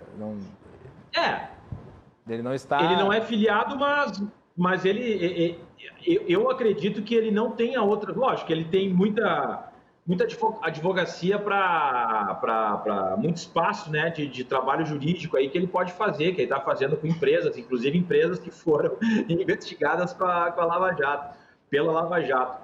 E ele entrou no ramo político. Talvez 2022 vai ser o definidor, né, porque ele sumiu, ele está bem desaparecido, articulando. Talvez ele venha como candidato a vice-presidente, como senador, algo assim, mas ainda não está muito claro os movimentos do Moro nesse aspecto. Mas hoje ele está direto, né? Ele se jogou para o campo da política partidária diretamente, não tem mais nenhum tipo de pudor em relação a isso. E sobre o impacto, né, que tinha falado sobre rejeição de Lula e Bolsonaro, eu não consigo fazer uma avaliação sobre a rejeição, porque hoje a gente vê pesquisas que colocam o Lula muito bem posicionado, assim como quando ele foi impedido de concorrer em 2018, ele também estava muito bem posicionado na época. A gente sabe que pesquisa não resolve a eleição, mas ele tem um potencial eleitoral gigantesco, e isso não pode ser desconsiderado, sabe, numa eleição.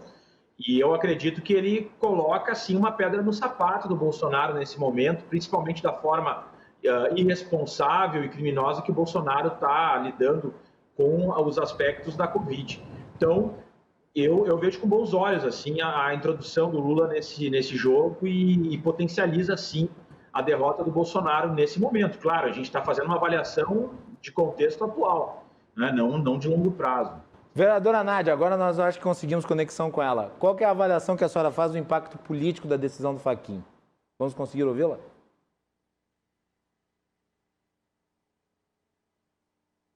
Não, nós não vamos conseguir ouvi-la.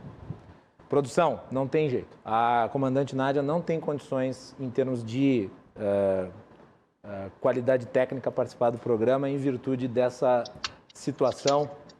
Estou aqui dentro do carro, estão me ouvindo? Agora sim, comandante. Eu pensei que... Consegue me ouvir? Consigo lhe ouvir.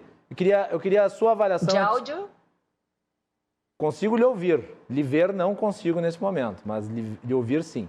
Eu gostaria da sua avaliação em relação à decisão do Fachin sob o ponto de vista político. Quem é a decisão... Então eu tirei...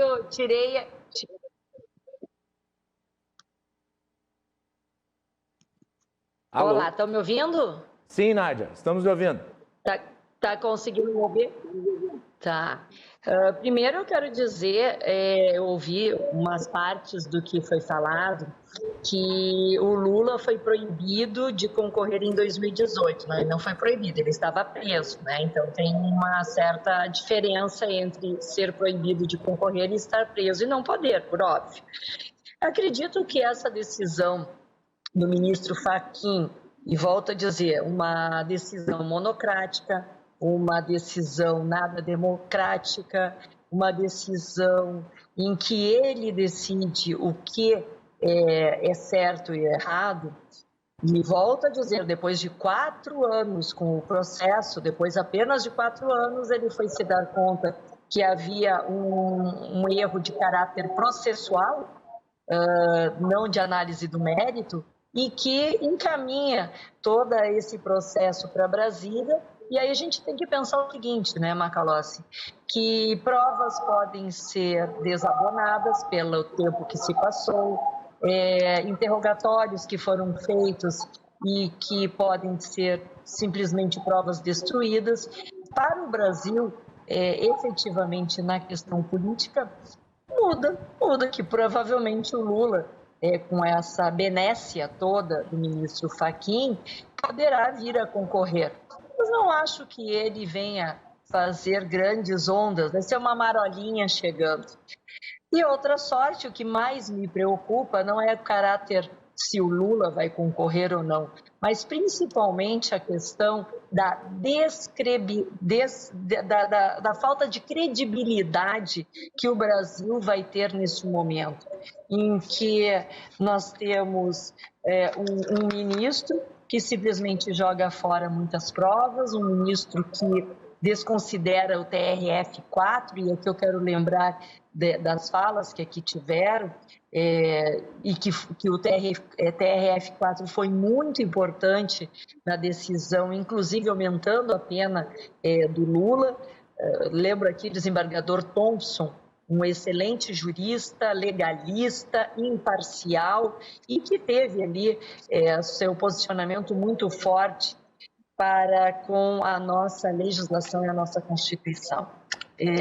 Fico muito preocupada também com a contradição consequente e recorrente do vereador Leonel Hadi, quando fala que, infelizmente, agora o judiciário está se dando conta dessa nulidade, talvez, do caso. Sendo que o próprio partido do vereador Leonel gosta muito de entrar na justiça quando, na Câmara de Vereadores ou na Câmara de Deputados, alguma ação algum projeto que foi votado, alguma ação que foi feita, não é do agrado do partido, e eles entram na justiça com mandato de segurança, enfim. Não é assim que se joga o jogo. E a senhora acredita, vereadora, pergunta final, a senhora acredita que essa decisão beneficia quem em termos políticos? A senhora acha que o presidente Jair Bolsonaro se beneficia pelo fato do seu principal adversário se fortificar e ele ganhar verossimilhança no seu discurso antipetista? Como é que a senhora avalia essa decisão em termos políticos? Não, se beneficia o ex-presidente Lula, que estava preso, né? E que, nesse momento, vai poder concorrer uma eleição de 2022. Esse que se beneficia. Perdem as pessoas, perde o judiciário nesse momento, em que mostram um Brasil totalmente avesso à normatização, à Constituição e a questões da justiça, efetivamente. Simplesmente isso. Ganha o Lula nesse momento que vai poder concorrer. Mas tenho certeza aí que o presidente Bolsonaro vai fazer um excelente trabalho aí, como está fazendo, né, dentro de todos os meandros aí, não combatendo apenas a pandemia, mas combatendo também questões partidárias. E vamos em frente. Eu acho que não tem que se ter medo de concorrentes. A concorrência se vence na urna. E, aliás, quero dizer aqui, eu quero voto impresso, porque não pode ter o que aconteceu em várias outras eleições aqui. Voto impresso, esse é o mais garantido. Eu quero o recibo ali, quero saber do que eu estou votando. Vereadora Nádia, muito obrigado pela participação. Infelizmente, com essa queda de luz, a sua participação no segundo bloco acabou prejudicada, mas, de qualquer forma, obrigado por ter aceito o convite em cima da hora para participar de hoje do Cruzando. Eu que agradeço o teu convite, Macalossi, parabenizando a RDC-TV por estar sempre procurando conversar, principalmente no Cruzando Conversa. A legenda é um pouquinho diferente, a sigla é um pouquinho diferente, RDC. Que está falando, eu estou com um retorno na voz aqui, está bem ruim, mas dizer que vocês estão sempre procurando falar das pautas que estão mais atuais. Isso é importante na TV, viu? Muito obrigado, vereadora Nádia. Agradeço a participação. E também gostaria de agradecer o vereador Leonel Hadi por ter ficado conosco até essa hora, falando sobre esse assunto. Vereador, muito obrigado. Obrigado. Uma boa noite a toda a audiência, foi uma honra aí. Estamos aí, quando precisar, é só chamar. Muito bem, Leonel Hadi, vereador pelo Partido dos Trabalhadores aqui participando do nosso programa. E eu gostaria de mandar um abraço para o meu querido amigo Saulo Marimon, que está acompanhando o Cruzando as Conversas, inclusive mandou mensagem aqui. Um abraço, Saulo, obrigado. e aguardamos a sua participação em breve no nosso programa. Vamos fazer um break, na sequência temos João Carlos Silva, direto de Brasília, os bastidores do poder.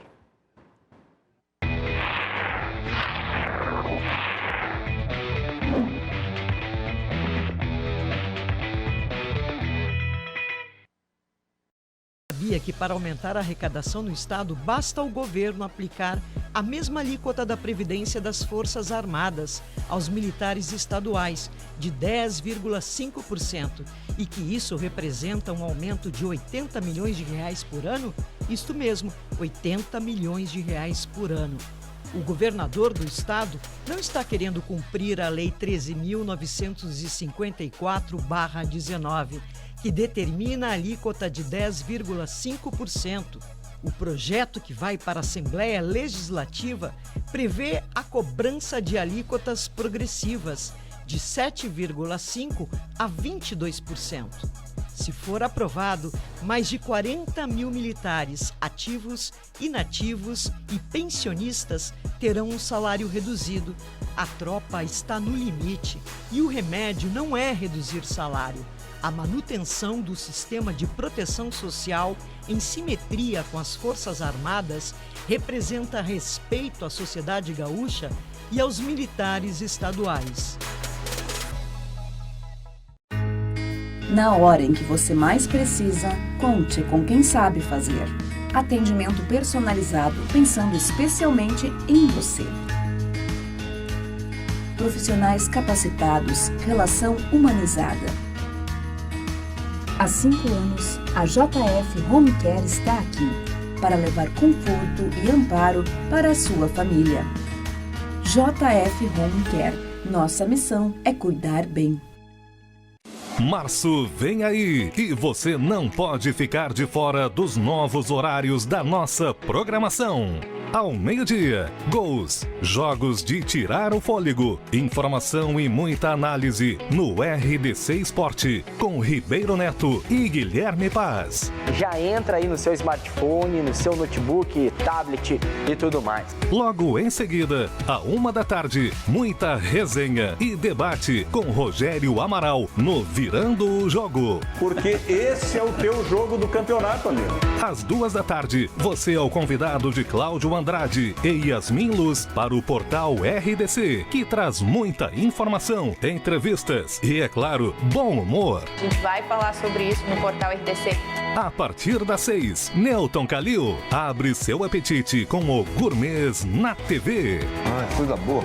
Às 6:55 da noite, José Silvas traz o renomado Atividade até a sua casa. Velocidade implacável do tempo. Às 8:30, Cadu Oliveira e convidados analisam o futebol no 2 Toques. Leva o Rio Grande para o mundo através das plataformas digitais. E às 10, Guilherme Macalossi fecha o dia com os mais qualificados debates no Cruzando as Conversas. É uma das grandes estatais brasileiras.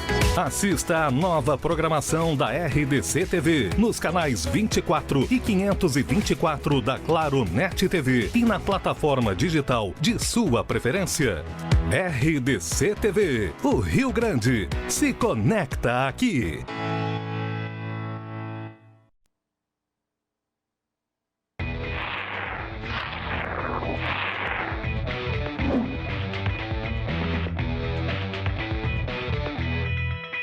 Último bloco do Cruzando as Conversas de hoje, nós temos a participação de João Carlos Silva, direto de Brasília, os bastidores do poder.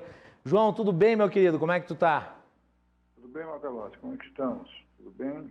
Estamos nessa. Hoje esquecemos da pandemia e hoje só falamos de Lula, né? Mas a pandemia continua vitimando milhares de brasileiros e com índices de contaminação cada vez maiores. Mas não tem como fugir. Hoje o assunto é Lula. Queria a tua avaliação sobre. O assunto hoje à tarde, foi a decisão do ministro Fachin de anular todos os processos do ex-presidente Lula com relação ao Lava Jato julgados em Curitiba, né? E a pergunta que se faz aqui em Brasília é o seguinte: o Lula foi, pela decisão, o Lula foi um preso político. Então ele foi preso injustamente durante esse tempo todo, concorda? Sim, sob o ponto de vista da análise da decisão, é essa a conclusão que se chega. Sim, agora, o ex-presidente Lula, ele já colocou o carimbo de vitimizado. Eu venho falando isso desde o ano passado. O ex-presidente Lula encontrou na retaguarda da prisão, na Polícia Federal, um modo operandi de fazer política em silêncio, preso, né? Mas tendo as regalias todas de um ex-presidente, ele teve um tratamento de excelência na prisão, e ele pôde colocar suas ideias sobre o Brasil, quando foi permitido até pelo próprio Supremo, que ele desse entrevistas para as emissoras de televisão daqui e do exterior. Essa do ministro Fachin deixou numa situação muito delicada o ex-ministro Sérgio Moro e o Dallagnol. Por quê? Eu acredito que o ministro Fachin, para tomar essa decisão, ele deve ter encontrado alguma coisa muito séria nos diálogos que foram analisados por ele entre o Dallagnol, entre a Força Tarefa e o ministro Moro, para chegar à conclusão de tomar uma decisão desse porte. O ex-ministro Sérgio Moro, na atual conjuntura, e o Dallagnol vão ter muito que explicar se isso foi validado pelo Pleno do Supremo Tribunal Federal. Aliás, João, tu mencionaste o Dallagnol e eu pedi para a produção selecionar, pedi para a produção colocar na tela, vou pedir para a produção colocar na tela a manifestação do Deltan Dallagnol sobre a decisão do Fachin, depois eu gostaria do teu comentário, então aí tu continuas, pode ser? Vamos botar na tela, Ana? Coloca aí para nós em ordem, do 1 ao 4, eu vou lendo. O 1, então.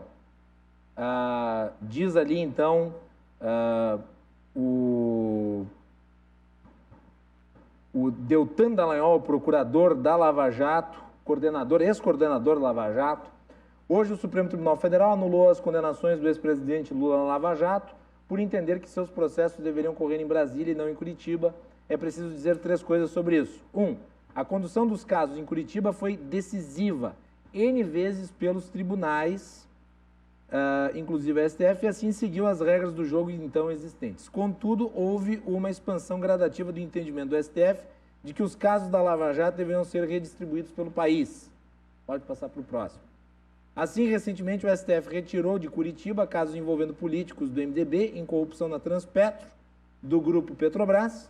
Embora, então, vencido, o ministro Fachin entendeu que o tribunal precisava ser coerente e apartidário, aplicando o mesmo entendimento ao ex-presidente. Partindo do pressuposto que endosso de que o ministro Fachin sempre teve uma atuação correta e firme, inclusive na Operação Lava Jato, concluímos que ele, apesar de entender de forma diferente, aplicou o entendimento estabelecido pela maioria da segunda turma do STF. Esse é mais um caso derrubado num sistema de justiça que rediscute e redecide o mesmo dezenas de vezes e favorece a anulação dos processos criminais. Tribunais têm papel essencial em nossa democracia e devem ser respeitados, mas sistemas de justiça precisam ser aperfeiçoados. 2. Processos envolvendo o ex-presidente serão retomados em breve em Brasília, mas com reais chances de prescrição. Várias questões serão rediscutidas nos tribunais. Nada disso, contudo, apaga a consciência dos fatos e provas sobre os quais caberá ao judiciário a última palavra. Saindo no caso concreto, é preciso abrir os olhos para amplos retrocessos que estão acontecendo no combate à corrupção. Por exemplo, fim da prisão em segunda instância, novas regras que dificultam investigações e condenações, propostas que desfiguram a lei de vantagens de probidade. Precisamos discutir essas amplas mudanças em curso, e aqui não falo mais do caso concreto, para decidir se queremos ser o país da impunidade e da corrupção, que corre o risco de retroceder 20 anos no combate a esse mal, ou um país democrático que impere a lei. João, as tuas considerações sobre a manifestação do Deltan. O Deltan Dallagnol, isso foi evidente já de um tempo, a queda de braço entre o Supremo Tribunal Federal e a Força Tarefa da Lava Jato. As discussões entre os ministros contrários a uma série de fatos que a Força Tarefa cometeu. No âmbito jurídico, a Força Tarefa contribuiu para o Brasil, não tem dúvida disso. Agora, eles extrapolaram uma série de coisas. Se os áudios foram vazados e nos áudios consta uma série de detalhes onde o ministro Sérgio Moro e o procurador da Lava Jato trabalhavam entre si com diálogos suspeitos, ficou comprovado que o ministro Fachin, nessa decisão de hoje, estava correto, que alguma coisa aconteceu no meio do caminho, muito grave, que o Supremo se calou. Aí, nessa questão do Deltan Dallagnol, é o seguinte, vamos lá. O papel do Deltan Dallagnol. Vamos lá, ele era o capitão no Exército. Só que ele quis tomar uma posição de general. Isso o comprometeu muito junto com o próprio Sérgio Moro. O ministro Sérgio Moro estava no governo do presidente Bolsonaro e tomou algumas atitudes e entre ficou um ponto de interrogação. Quando o Sérgio Moro entrou no governo do presidente Bolsonaro para construir o governo que ele desejava dentro do próprio governo Bolsonaro e sendo assim um herói nacional, investigando o próprio governo que ele pertencia para depois colocar em prática as ações que o governo fazia? Essa é uma pergunta que até agora ninguém conseguiu responder. E o Deltan Dallagnol era o braço direito do Sérgio Moro nessa questão da Lava Jato. Alguns estão dizendo, João, que o Fachin fez isso para evitar que houvesse a suspeição do Sérgio Moro e dos procuradores, ou seja, foi uma ação de contenção de danos. Pode até ser, mas politicamente você viu que hoje a campanha foi para a rua. A campanha do ex-presidente Lula para 2022 foi colocada na rua explicitamente. Agora será a oposição contra a situação, as esquerdas todas se reunindo em volta da questão do Fachin para o Lula contra o governo Bolsonaro. O jogo, se isso permanecer, o jogo de 2002 está desenhado. Situação com Bolsonaro, direita com Bolsonaro, esquerda com Lula. A situação política pela pandemia, nessa situação que está, os governadores decretando já o toque de recolher por conta do exagerado número de internações, não tem as vagas em hospitais, aqui no Brasil, nem nos hospitais militares, ficou comprovado que o governo está perdendo a mão na saúde, está perdendo a mão no combate à pandemia, falta de planejamento, vacinas que não chegam, é muita conversa e pouca ação. Isso pode prejudicar muito o governo Bolsonaro, porque as esquerdas vão vir para cima. E tu acredita, João, que, analisando esse cenário e colocando ele sob a perspectiva dessa decisão, o Centrão, que teve uma parceria tão longa e produtiva com Lula, não fica animado? Eu vi hoje a declaração do Lira no Twitter, dizendo que o Lula até poderia ser absolvido. O Sérgio Moro jamais, disse ele. E aí? O Centrão achou isso uma decisão fantástica. O Rodrigo Maia delira, solta até fogos. Essa história toda é muito clara. O Congresso Nacional continua firme no apoio ao governo Bolsonaro. A partir do momento que o governo começar a ter problemas na rua com relação a essa questão do Lula, e agora, mesmo com a pandemia, o povo que é de esquerda começa a se movimentar contra o governo Bolsonaro. O Centrão sempre teve um papel importante no governo Lula. O Lula prestigiou muito os parlamentares, prestigiou o Congresso Nacional, ele é bem visto pelos congressistas. Então, o discurso dele agora ele já disse explicitamente, ele quer ver o Moro preso. Ele vai fazer isso contando com o apoio da esquerda que comanda a política, está na política nacional. Ele não vai sossegar. Entretanto, colocar em prática um discurso, talvez até um discurso reformista da oposição, que não tem uma candidatura construída, que a oposição sempre esteve com o Lula.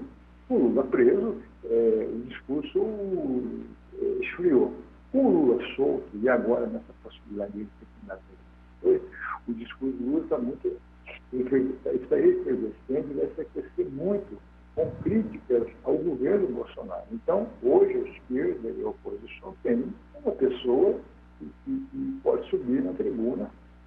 uma pessoa com o microfone na mão, que é o Lula. Muito bem. João Carlos Silva, obrigado pela sua análise. Prazer falar com o amigo. Desejo aí para ti saúde nesse momento, né? Tomar os devidos cuidados, que eu sei que... A todos nós. Sei que toma, né? Para ti, para tua família, né, João? A todos vocês também, nossos telespectadores. Que é o mais importante. O João volta aí ao longo da semana para novos comentários sobre a análise dele aí, direto de Brasília. Sempre um prazer, João. Um grande abraço a todos. E lembrando muito, essa questão dos hospitais lotados, a crise na pandemia, é importante também citar que o relatório feito pelo deputado federal Pedro Westphalen, do Rio Grande do Sul do PT, foi muito conciso e ele parece que tinha uma bola de cristal prevendo o que aconteceria durante a semana. Eis o resultado. Todos os hospitais lotados, a vacina emergencial, e se o povo gaúcho lesse o parecer que ele deu na sua relatoria, vai ver que parecia que ele estava adivinhando o que poderia acontecer. De parabéns ao povo gaúcho, que é um parlamentar eficiente como o Pedro Westphalen. É verdade. É um grande parlamentar mesmo, está aí atuando em favor da saúde e tem um grande conhecimento a respeito. João, brigadão, um abraço para ti, boa noite. Um grande abraço, tudo de bom. É isso aí. E nós vamos ficando por aqui, agradecendo a todos pela audiência. Voltamos amanhã, teremos a participação do presidente da Grampal aqui, também do Mário de Lima, que é economista, diretor do Corecon aqui do Estado, para falar sobre a pandemia e os efeitos econômicos dela. E a depender, já antecipando aqui, a depender do que eu conseguir, talvez a gente tenha amanhã uma entrevista com um dos maiores juristas do Brasil. Mas não vou prometer porque ainda não está tudo certo. Vamos ver, espero que sim. Boa noite, até mais.